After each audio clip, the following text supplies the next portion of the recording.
السلام علیکم ورحمۃ اللہ وبرکاتہ۔ بسم اللہ الرحمن الرحیم۔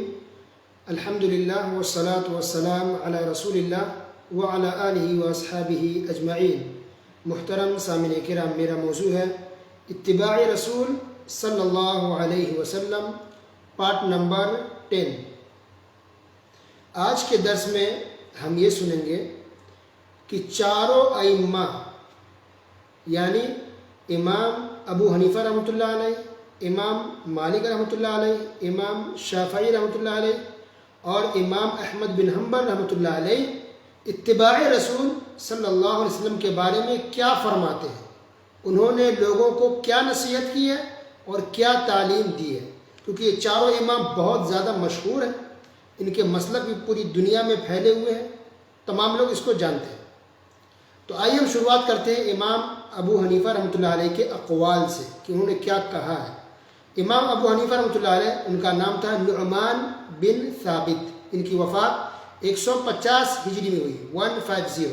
انہوں نے کہا اذا صح الحدیث فهو مذہبی، کہ جو صحیح حدیث ہو وہی میرا مذہب ہے۔ دوسرا قول ان کا یہ ہے لا يحل لأحد ان يأخذ بقولنا ما لم يعلم من اين اخذناه، کہ کسی آدمی کے لیے یہ حلال نہیں ہے، جائز نہیں ہے کہ وہ میرے قول کو لے لے، میری بات کو لے لے، اس بات کے جانے بغیر کہ میں نے یہ فتویٰ یا میں نے یہ قول کس دلیل کی روشنی میں دیا ہے یا میں نے کہاں سے لیا ہے۔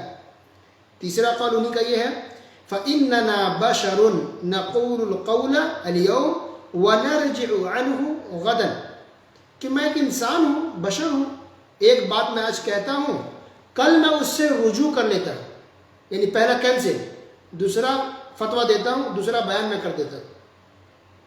چوتھا قول ان کا یہ ہے، انہوں نے اپنے شاگرد ابو یوسف سے کہا لا تکتب کل ما تسمع منی، کہ تم مجھ سے جو بھی کچھ سنتے ہو ساری باتوں کو مت لکھا کرو۔ کیوں؟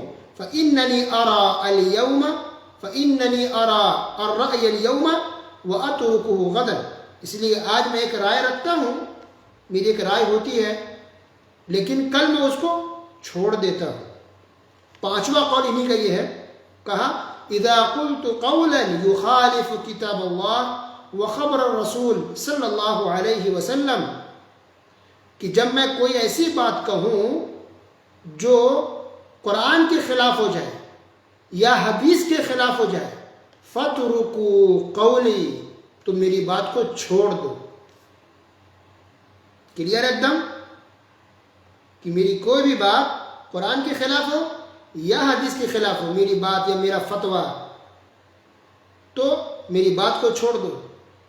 اب آئیے ہم سنتے ہیں امام مالک بن انس رحمہ اللہ نے کیا کہا۔ یہ بھی چاروں امام میں سے ایک ہے، امام مالک، ان کا نام ہے پورا مالک بن انس، ان کی وفات 179 ہجری میں ہوئی۔ انہوں نے کہا انما انا بشر اخطئ و اصیب، کہ میں بھی ایک انسان ہوں، بشر ہوں، غلطی بھی کرتا ہوں، صحیح بات بھی کہتا ہوں۔ فانظروا فی رأیی، تو میری رائے میں، میرے فتوے میں غور و فکر کر لیا کرو، سوچ لو۔ فکل ما وافق الکتاب والسنہ فخذوہ، تو جو میری بات قرآن حدیث سے میچ کر جائے، سیم سیم ہو جائے، تو میری بات کو لے لو۔ وَكُلُّ مَا لَمْ يُوَافِقْ الْكِتَابَ وَالسُّنَّةِ، لیکن ہر وہ میری بات جو قرآن کے خلاف ہو جائے یا حدیث کے خلاف ہو جائے فَاتْرُكُوهُ، تو میری بات کو چھوڑ دو۔ دوسرا قول ان کا یہ ہے لَيْسَ أَحَدٌ بَعْدَ النَّبِيِّ صلی اللہ علیہ وسلم إِلَّا وَيُؤْخَذُ مِنْ قَوْلِهِ وَيُتْرَكُ إِلَّا النَّبِيِّ صلی اللہ علیہ وسلم، کہ دنیا میں کوئی بھی ایسا انسان نہیں ہے جس کی ہر بات کو لی جائے گی، اس کی بات کو ہم لے بھی سکتے ہیں اور چھوڑ بھی سکتے ہیں، اس میں کوئی بے ادبی نہیں ہے، کوئی گناہ نہیں ہے۔ ہاں، ایک شخصیت ایسی ہے، ایک انسان دنیا میں ایسا ہے جس کی ہم کوئی بھی بات نہیں چھوڑ سکتے، وہ ایک ہی انسان ہے، وہ ہے محمد الرسول اللہ صلی اللہ علیہ وسلم۔ تیسرے امام ہیں امام شافعی، ان کا نام ہے محمد بن ادریس شافعی رحمہ اللہ، ان کی وفات 204 ہجری میں ہوئی، 204۔ انہوں نے کہا اذا وجدتم فی کتابی خلاف سنت رسول اللہ صلی اللہ علیہ وسلم فقولوا بسنت رسول اللہ صلی اللہ علیہ وسلم، وَدَعُوا مَا قُلْتُ، کہ اگر تم لوگ میری کتاب کے اندر کوئی ایسی بات پاؤ جو سنت کے خلاف ہو، حدیث کے خلاف ہو جائے، تو حدیث کی بات کو لے لو اور میری بات کو چھوڑ دو۔ دوسرا قول ان کا یہ ہے کہ ہر وہ مسئلہ جس پر میں نے گفتگو کی ہے، میں نے کہا ہے، بیان کیا ہے، لیکن وہ حدیث کے خلاف ہو جائے، حدیث سے ٹکرا جائے، فَأَنَا رَاجِعٌ عَنْهَا فِي حَيَاتِي وَبَعْدَ مَوْتِي، تو میں اس سے رجوع کرتا ہوں اپنی زندگی میں اور مرنے کے بعد بھی میں اس سے بری ہوں۔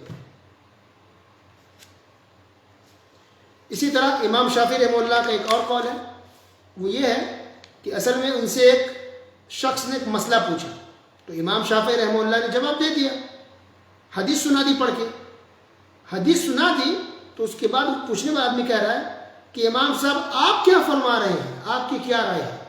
یہ سنتے ہی امام شافعی رحمہ اللہ ناراض ہو گئے، ان کے چہرے کا رنگ بدل گیا، غصے میں آ گئے اور کہا کہ تمہیں کیا لگتا ہے کہ میں کسی چرچ سے نکل کے آ رہا ہوں؟ میں کسی چرچ سے آ رہا ہوں؟ چرچ کس کو کہتے ہیں؟ جس میں جو کرسچن کیا ہوتا ہے عبادت کرنے کی جگہ۔ تو کہا کہ تمہیں کیا لگ رہا ہے کہ میں چرچ سے آ رہا ہوں؟ میں تمہیں نبی صلی اللہ علیہ وسلم کی حدیث سنا رہا ہوں اور تم پھر اس کے باوجود بھی کہہ رہے کہ آپ کیا فرماتے ہیں، آپ کا کیا کہنا ہے؟ اللہ اکبر۔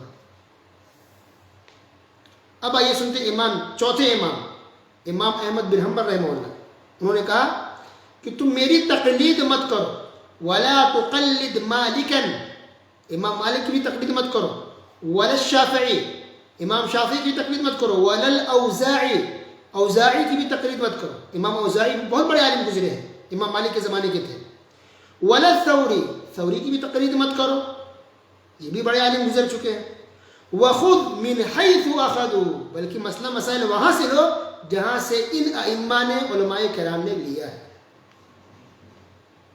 دوسرا قول ان کا یہ ہے کہ من رد حدیث رسول اللہ صلی اللہ علیہ وسلم، کہ کوئی بھی آدمی اگر حدیث کو ٹھکرا دے یا حدیث کو چھوڑ دے کسی آدمی کے قول کی وجہ سے، فَهُوَ عَلَى شَفَا هَلَكَةٍ، تو آدمی ہلاکت اور بربادی کے کنارے کھڑا ہوا۔ اللہ اکبر۔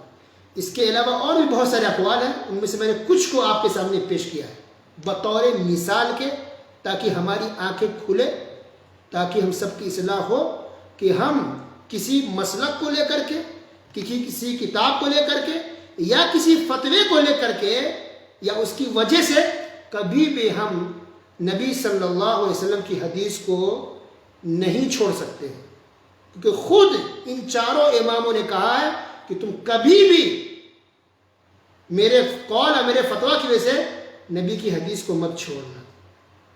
اب اس سے کیا پتہ چلا؟ ان باتوں سے بہت سی باتیں پتہ چل رہی ہے، کلیئر ہے، واضح ہے۔ ان باتوں میں سے یہ بھی پتہ چل رہا ہے کہ جو لوگ کہتے ہیں کہ نہیں کسی ایک امام کو لازمی ماننا پڑے گا، فرض ہے، یہ بات صحیح ہے؟ غلط ہے، کیونکہ یہ بات نہ قرآن میں ہے نہ یہ بات حدیث میں ہے، بلکہ ان چاروں اماموں نے خود یہ بات کبھی بھی نہیں کہی ہے کہ تم کو چاروں امام میں سے کسی ایک کو ماننا پڑے گا، یہ لازمی ہے، ورنہ بھٹک جاؤ گے، گمراہ ہو جاؤ گے۔ خود ان اماموں نے بھی یہ بات کبھی بھی نہیں کہی ہے، تو پھر یہ چیز واجب کیسے ہو سکتی ہے؟ دوسری بات اہمیت یہ بھی ہے کہ ان چاروں اماموں نے اپنا دامن جھاڑ لیا ہے، کبھی بھی ان لوگوں نے یہ نہیں کہا کہ میری ہر بات کو لے لینا، جو بھی ہو آنکھ بند کر کے، نہیں، دامن جھاڑ لیا، صاف کہہ دیا کہ حدیث کو لینا، میری بات خلاف ہو جائے تو میری بات کو چھوڑ دے۔ اس سے پتہ چل رہا ہے کہ ہم کبھی بھی کسی بھی عالم کو یا امام کو برا بھلا نہ کہیں، ائمہ کرام کو برا بھلا کہنے کا ہمیں حق نہیں ہے، کیونکہ ان لوگوں نے غلط رہنمائی نہیں کی ہے، انہوں نے بھی کبھی بھی غلط چیز کو ماننے کو، اب پکڑنے کو نہیں کہا ہے، بلکہ حدیث رسول صلی اللہ علیہ وسلم کو لازم پکڑے رہنے کو کہا ہے، تو وہ بری ہے۔ یہ آج جو لوگ ہیں یا کچھ سالوں سے جو لوگ ہیں جو غلط لوگوں کی رہنمائی کرتے ہیں اور غلط فتوے پر یا غلط باتوں پر عمل کرواتے ہیں حدیث کے رہتے ہوئے، تو یہ لوگ گنہگار ہیں، ائمہ کرام بری ہیں۔ اب یہ باتیں، یہ اقوال جو آپ کے سامنے بیان کیے گئے ہیں، ان کا حوالہ ریفرنس بھی سن لیجئے، تاکہ جو چاہے میچ کرنا، ملانا، چیک کرنا تو چیک کر سکتے ہیں۔ کچھ کتابیں ہیں بتا رہا ہوں میں، اس میں سے یہ ہے البحر الرائق کے اوپر حاشیہ ہے ابن عابدین کا، جلد نمبر 6 صفحہ نمبر 293۔ دوسری کتاب ہے تاریخ بغداد، خطیب بغدادی کی، ان کی وفات 463 ہجری میں ہوئی ہے. کتاب کے اندر جلد نمبر 13 یعنی 13 صفحہ نمبر 424 وہاں چیک کر سکتے ہیں. اسی طرح ایک کتاب ہے تاریخ دمشق ابن عساکر کی، ان کی وفات 620 ہجری میں ہوئی ہے. جلد نمبر 15 یعنی 15 صفحہ نمبر 9 10 11 12 کئی صفحات میں ہے، وہاں دیکھ سکتے ہیں. اسی طرح ایک کتاب ہے جامع بیان العلم و فضلہ امام ابن عبد البر کی، جلد نمبر 2 یعنی 2 صفحہ نمبر 91 اس کے اور کئی صفحات میں. اسی طرح ایک کتاب ہے حلیۃ الاولیاء جلد نمبر 9 صفحہ نمبر 106 سے 107 108 تک کئی صفحات میں بیان ہے. اسی طرح ایک کتاب ہے امام بیہقی رحمہ اللہ کی، آپ نے سنا ہوگا، بہت بڑے محدث ہیں اور ان کی باقاعدہ حدیث کے اندر کتاب ہے امام بیہقی کی سنن. تو انہوں نے ایک کتاب لکھی ہے مناقب الشافعی جلد نمبر 1 صفحہ نمبر 472. ایک کتاب ہے اعلام الموقعین ابن القیم رحمہ اللہ کی، اس کتاب کے اندر بھی یہ سب اقوال موجود ہیں. تو یہ حوالے دے دیے گئے ہیں، ریفرنس ہے، آپ جا کے وہاں چیک کر سکتے ہیں. اچھا یہ سب کتابیں ایسی ہیں، اکثر ان میں سے ایسی کتاب ہے جو 4 صدی ہجری میں لکھی گئی، 5ویں صدی ہجری میں، 6 صدی ہجری میں لکھی گئی. گویا آج سے 1000 سال پہلے، 900 سال پہلے، 800 سال پہلے باتیں لکھی جا چکی ہے. وہ کتابیں پرانی ہیں. گویا یہ بات نہیں آج کی ہماری نہیں ہے، یہ آج کی کسی عالم کی نہیں ہے کہ کوئی انسان انکار کر سکتا ہے. یہ آج سے 800 سال، 900 سال، 1000 سال پہلے یہ کتابیں لکھی گئی ہیں. اللہ سبحانہ و تعالیٰ تمام مسلمانوں کو نبی صلی اللہ علیہ وسلم کی اتباع اور پیروی کرنے کی توفیق عطا فرمائے. ہر معاملے میں، ہر مسئلے میں نبی صلی اللہ علیہ وسلم کی سنتوں پر، نبی صلی اللہ علیہ وسلم کی حدیثوں پر عمل کرنے کی توفیق عطا فرمائے. آمین. وصلی اللہ علی نبینا محمد وعلی آلہ وصحبہ اجمعین. والسلام علیکم ورحمۃ اللہ وبرکاتہ.